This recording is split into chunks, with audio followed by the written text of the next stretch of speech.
আজকের ওয়েদারটা ছিল খুবই ভালো, তার জন্য তোমাদের সঙ্গে শেয়ার করব ভাবলাম। আর যথাযথ মিনি ব্লগ শেয়ার করছি তো তোমাদেরকে তো দেখাতেই হয়। আজকে ছিল গোধূলি লগ্ন। হ্যাঁ, তোমরা কি বলো আমরা জানি না, আমরা তো বলি এই গোধূলি বেলা উঠেছে। যাই হোক, শঙ্খ বাজাতে শিখেছি, তার জন্য তোমাদের সঙ্গে শেয়ার করলাম। আর আমার ব্লগগুলো যদি একটু ভালো লেগে থাকে একবার সাবস্ক্রাইব করো, ভালো লাগবে দেখবে। আর যারা যারা ইনস্টাগ্রামে ফলো করোনি অবশ্যই ফলো করো।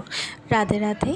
যাই হোক, বিকালবেলায় একটুখানি বিরিয়ানি এনেছিল, তো সেটাই রাতে ডিনার করলাম এটা দিয়েই। যাই হোক, অনেক দিন ধরেই সবাই আমাকে বলছো যে তোমার স্কিনটা এত ভালো হয়ে যাচ্ছে কী করে। আমার স্কিনটা ভালো হচ্ছে শুধু কিছু ডায়েট মেনটেন করে। যাই হোক, কিছু রিলস বানাচ্ছিলাম, তার জন্য একটুখানি লুক ক্রিয়েট করেছিলাম। তো আমার ইনস্টাগ্রাম যারা যারা ফলো করো তারা তারা অবশ্যই জানো কী কী লুক ক্রিয়েট করছি আজকাল। অবশ্যই কিন্তু আমাকে ফলো করো। যাই হোক, আমি ঘুমানোর আগে ঘরদোর সব গুছিয়েই ঘুমাতে পছন্দ করি।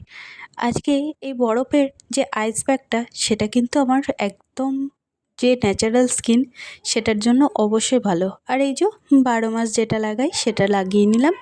চলো আজকের মতো এখানেই, টাটা। ভালো থাকবে, সুস্থ থাকবে আর সবাইকে ভালো রাখবে। রাধে রাধে।